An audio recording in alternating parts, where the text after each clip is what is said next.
Air quality index in India is primary issued by. भाई देखो, air quality index वायु गुणवत्ता सूचकांक को लेकर चर्चाएं हमेशा गर्म रहती हैं, और एयर क्वालिटी इंडेक्स बहुत इंपॉर्टेंट पॉइंट है हमारे लिए, ठीक है, क्योंकि एयर क्वालिटी इंडेक्स दिन ब दिन भारत का बहुत ज़्यादा खराब हो रहा है और हमें इसे सही करने के लिए बहुत काम करना है। तो एयर क्वालिटी इंडेक्स के अंदर 8 पैरामीटर होते हैं, है ना। इसमें सल्फर डाइऑक्साइड होता है, कार्बन मोनोऑक्साइड होता है, लेड होता है, अमोनिया होता है। इन्हीं आठों के डेटा पर हमारा एयर क्वालिटी इंडेक्स तैयार होता है, जो कि अपनी सबसे बुरी कंडीशन में है। और अगर हम इसमें बात करते हैं तो ये जो दो हैं, ये इसमें सबसे इम्पैक्टफुल पार्ट है ना। PM2.5 and PM10 particulate matters of 2.5 diameters and particulate matter of 10 diameters, ये इस वक्त हमारे सिस्टम में सबसे ज़्यादा नुकसान पहुंचा रहे हैं।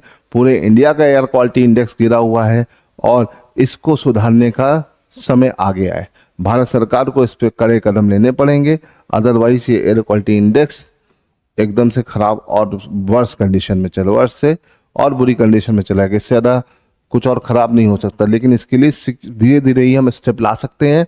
और इंडिया में इसको इशू करने वाली जो प्राइमरी ऑर्गेनाइजेशन है वो CPCB है, central pollution control board. Central pollution control board की अगर हम बात करते हैं तो आपका 1974 में ये आया था, है ना, और तब से ये काफ़ी सारी चीज़ें करता है।